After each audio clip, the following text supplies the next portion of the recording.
کہا اللہ تعالیٰ کے ثواب کی طرف، لیکن یہ چیز کیا ہے؟ بالکل غلط ہے کہ نہیں ہے؟ اور شیخ الاسلام ابن تیمیہ نے رحمہ اللہ اس کی 10 مثالیں دی ہیں، اس کی 10 مثالیں دی ہیں، لیکن یہ بات واضح رہے کہ یہ تعویل اگر اہل علم کرتے ہیں، جس طریقے سے آج ہندوستان پاکستان میں ایک علامہ مانا جانے والا نجس شخص جس کا نام طاہر ہے لیکن وہ نجس ہے، وہ بہت سی آیات کی اور حدیث کی تعویل کرتا ہے، ان میں سے ایک یہ بھی کہتا ہے کہ اب یہ امت کبھی شرک کے اندر واقع نہیں ہو سکتی۔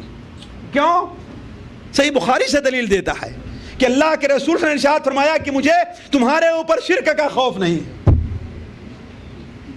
ہے کہ نہیں؟ اس کی تعویل کیا کرتا ہے؟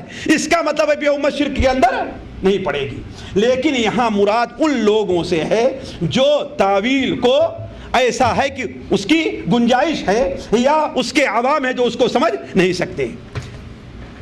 پانچویں چیز یا چوتھی چیز ہے مجبوری، کسی کو عمل کفر کرنے پر، شرک کرنے پر مجبور کر دیا جائے، جیسا کہ عمار ابن یاسر رضی اللہ عنہ کے ساتھ واقعہ پیش آیا تھا، اور قرآن مجید میں اللہ تعالیٰ ارشاد فرماتا ہے لیس علیکم جناح فیما اخطأتم ولکن ما تعمدت، نہیں وہ کیا ہے؟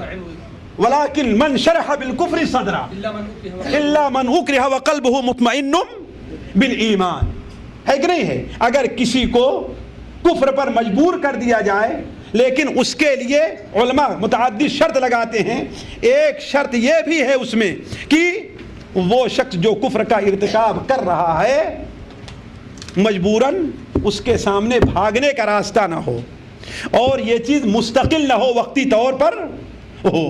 تو یہ بڑا ایک لمبا مسئلہ ہے کہ کس وقت اکراہ جو ہے، یعنی مکرہن اگر کوئی آدمی شرک کرتا ہے تو مقبول ہوگا اور کبھی مقبول نہیں ہوگا۔ میں ذرا مختصر کر کے آخری بات جو بڑی ضروری ہے وہ یہ ہے کہ تقلید بھی، ذرا غور کریں گے، تقلید بھی کسی کے اوپر شرک اور کفر کا حکم لگنے میں مانع ہے، اس لیے کہ ظاہر بات ہر آدمی قرآن اور حدیث سے ڈائریکٹ مسلک کو حاصل نہیں کر سکتا، خاص طور پر عوام ہے۔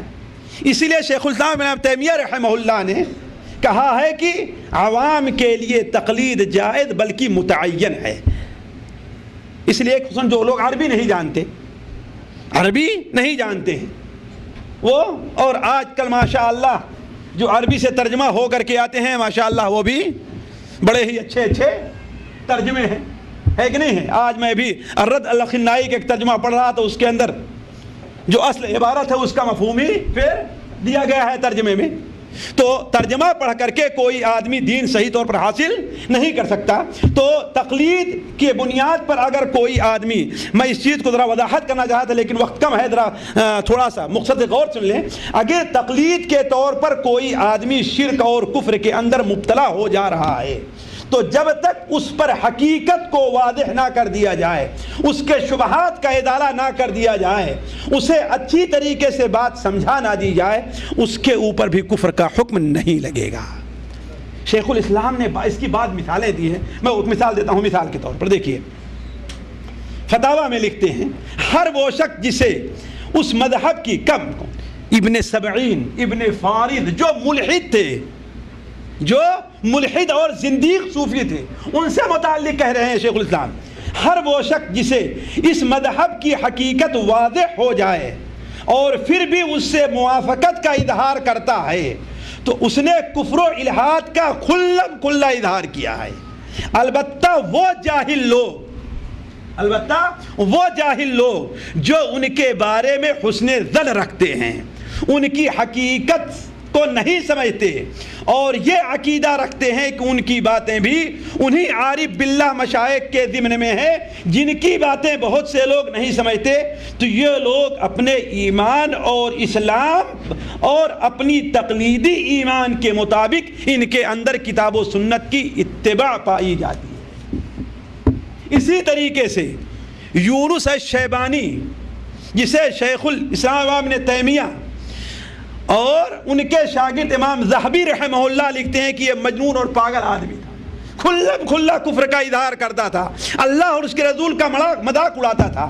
اس سے متعلق شیخ الاسلام ابن تیمیہ بیان فرماتے ہیں کہ اگر ان کے اکثر ماننے والے نماز کا، روزے کا، بیت اللہ کی حج کا اقرار نہیں کرتے، اللہ اور اس کے رسول کو گالی دیتے ہیں، اگر جو شخص اس کو جانتا ہے اس کے کفر میں کوئی شبہ نہیں، البتہ ان میں جو عام لوگ ہیں، جو عوام ہیں، ان کی حقیقت کو نہیں سمجھتے، تو ان کے اندر عام مسلمانوں کے طریقے سے اسلام پایا جائے گا۔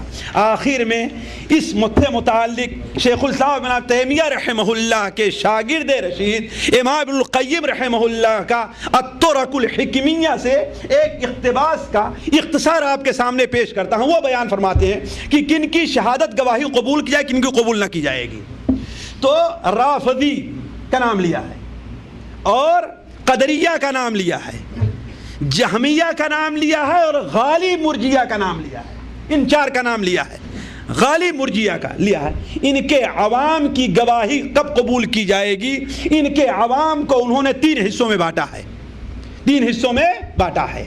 پہلے وہ لوگ ہیں جو ان کے بتائے ہوئے طریقے پر چل رہے ہیں، یعنی قدریوں، مرجیوں وغیرہ کے بتائے ہوئے طریقے پر چل رہے ہیں، اور ان کے اندر یہ امکانیہ نہیں ہے کہ وہ پوچھ سکے اور سمجھ سکیں۔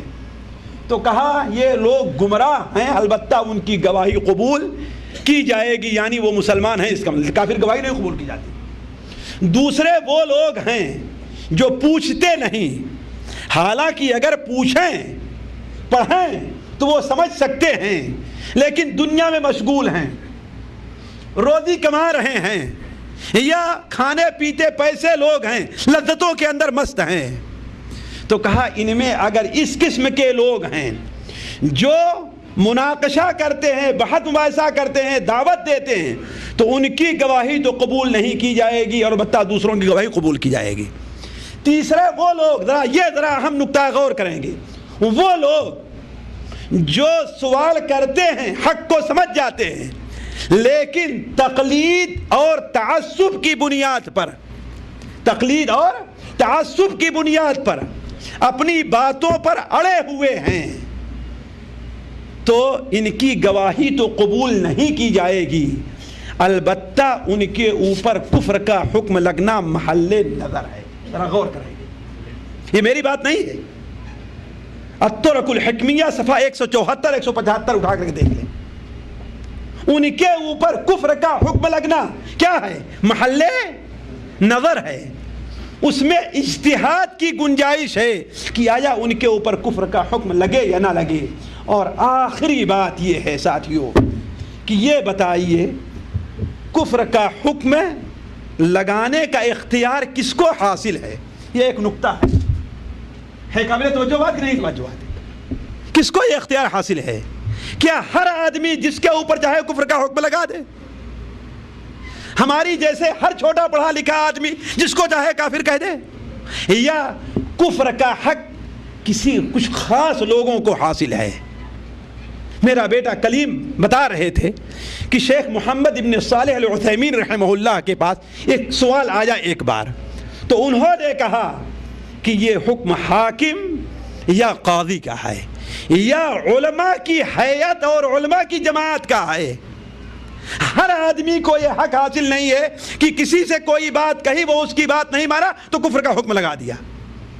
اسی لیے ساتھیوں مجھے بڑی خوشی ہوئی کہ میں اسی کے اوپر، یہی میں سمجھتا تھا اور اسی پر میں عمل کرتا تھا۔ آج سے سال بھر پہلے مجھ سے یہی سوال ہندوستان کے ایک خاص جماعت سے متعلق کیا گیا، تو قبا کے اندر، تو ہم نے کہا اللہ کے بندے، ہم اور آپ کسی کے اوپر کفر اور کافر ہونے کا حکم لگائیں، اس سے بہتر یہ ہے کہ لے آئیے ہم فتویٰ لکھتے ہیں۔ جامعہ سلفیہ بنارس